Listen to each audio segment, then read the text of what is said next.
The newsday continues here on One News Now. I'm Riza Diaz. As Valentine's Day draws near, malls in Metro Manila are filled with decorations specially made for the Day of Love.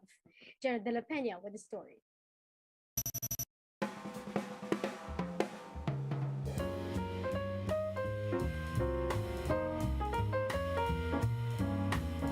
This shopping mall in Taguig is ready to welcome Valentine's Day.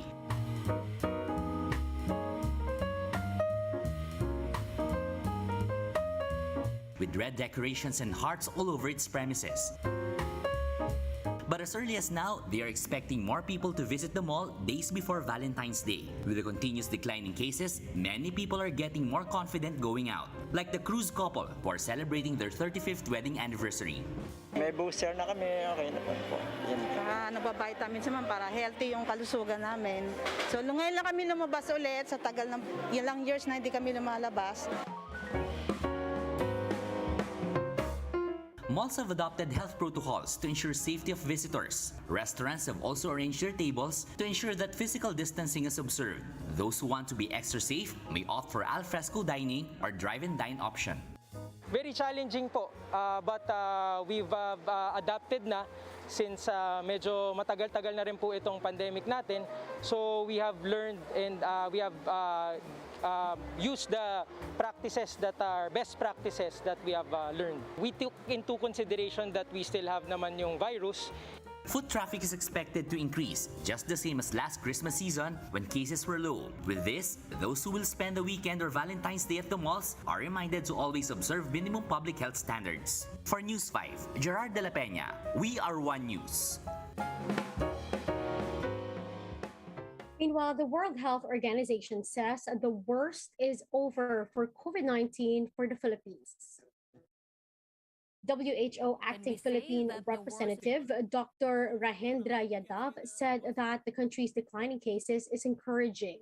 Yadav also noted that the healthcare utilization rate is quite stable for now, although Yadav emphasized that vaccinations must continue to prevent new variants in the future.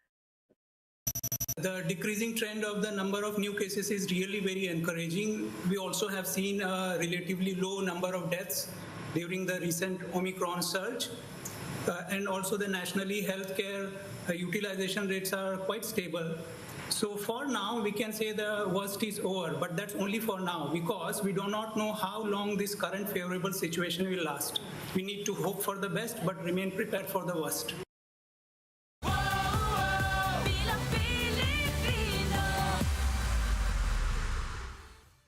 Now, every national elections, it's not unusual to see that the winning president and a vice president belong to different parties. And this year's elections, might not be that different. We have mobile journalist Jacob Lazaro telling us why.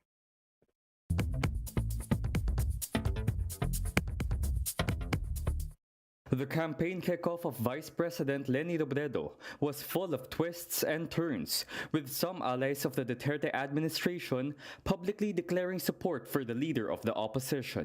But Albay Congressman Joey Salceda took it a notch higher by proposing a tandem between Robredo and presidential daughter Sara Duterte Carpio. Their visions are actually cohere, especially in economic development. Salceda has made no secret of his support for a presidential run by Sara Duterte.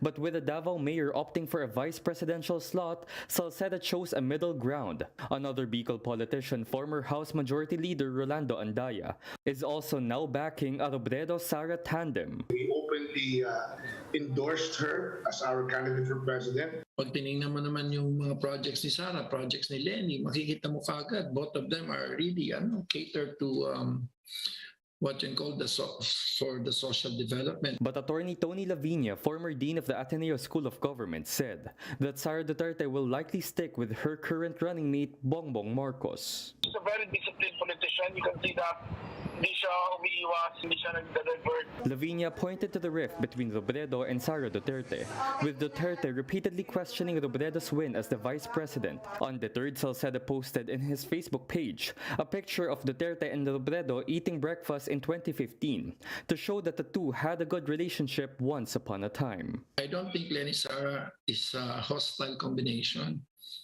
as people would seem to suggest. For her part, Robredo said she sticks with her running mate Kiko Pangilinan. Dapat pagkatapos ng eleksyon, tapos na yung politika.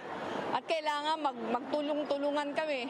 Whoever yan, whether ako, whether si Mayor Sara, kailangan, obligasyon namin makipagtulungan. Lavinia said if the unlikely tandem should win, they would have a better relationship than their predecessors. Much better.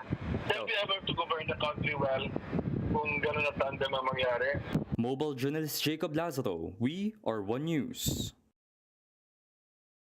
Let's now take a quick look at today's other top stories.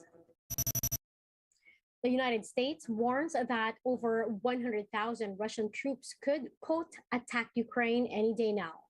With this, Americans in the country are urged to leave to avoid the invasion, including a possible air assault. A U.S. official also said that President Joe Biden is set to speak with Russian President Vladimir Putin. The Philippine Overseas Employment Administration says Taiwan will reopen its doors for Filipino workers by February 15. As of the moment, around 5,000 OFWs are set to be deployed, whose visas were earlier put on hold due to the country's deployment ban. And Filipino pole vaulter AJ Obiena tops the Orlan Cup 2022 in Poland after clearing 5.81 meters for his first podium finish of the season. He bested Brazil's Thiago Braz and Poland's Piotr Lisek in the competition. Now, this is Obiena's next stop, or rather Obiena's next stop is in France, where he hopes to carry the momentum of his win. Now, for more updates, visit News 5, The Philippine Star, and Business World Online. Visit our website, onenews.ph, for more in-depth analysis. You can also catch One News on Signal Play app. Register for a free account now, www.signalplay.com, and stream One News live anytime, anywhere. I'm Riza Diaz. Mask on, wash hands, and stay safe, Philippines. We are One News.